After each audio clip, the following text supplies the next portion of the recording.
Hi everyone, welcome back to Learn with Preeti Bedi. Here we are with another lesson on English tenses. And today we are going to learn past continuous tense. Well, in order to be able to understand all these lessons properly, you must watch the full videos carefully. In fact, I recommend you keep a pen and paper or a notepad handy to take down the notes if necessary, or you can always play these videos again to have a proper and clear understanding. And before we begin today's lesson, make sure that you have already subscribed to the channel. You have pressed the bell icon button so that you are the first one to get notifications on all my upcoming videos. Now, without any further delay, let's begin today's lesson.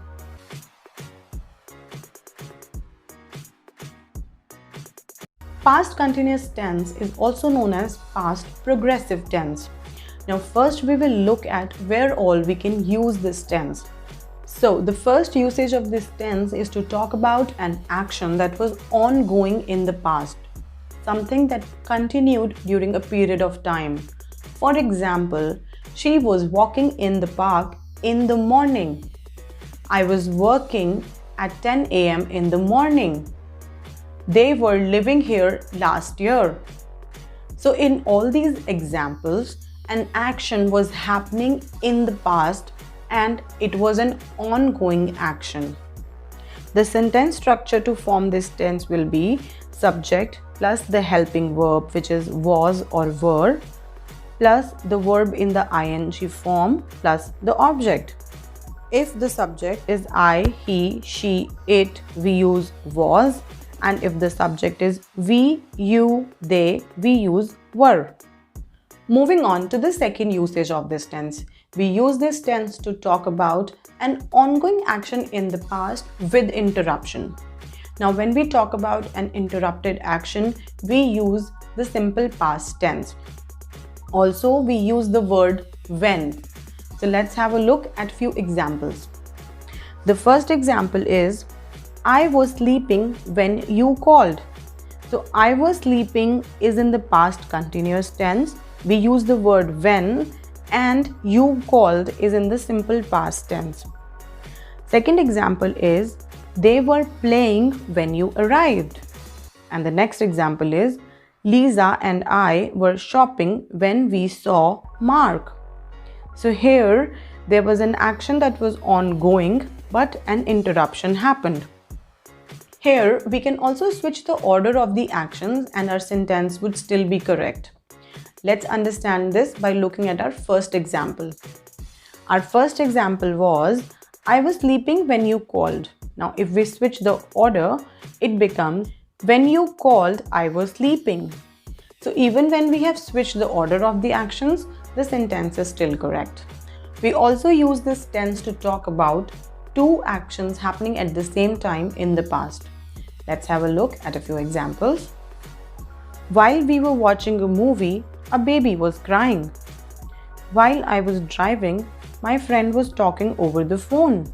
If you notice, we are using the word while, which tells us that both actions were happening at the same time.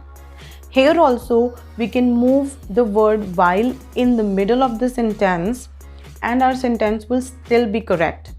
For example, a baby was crying while we were watching a movie. My friend was talking over the phone while I was driving. We also use this tense to express a change of mind, which means first you decided to do something, but then you changed your mind and decided to do something else. We will understand this better by looking at these examples.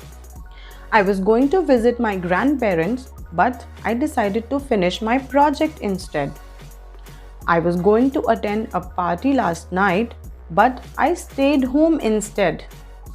In both these examples, I wanted to do something else at first, but then I changed my mind and did something else instead. You're doing a great job so far.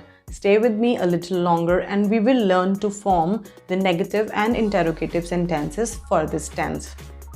Now let's look at the sentence structure for the positive, negative and interrogative sentences by looking at this chart. As I already mentioned, the sentence structure for this tense is subject plus the helping verb, which is was or were, plus the verb in the ing form plus the object.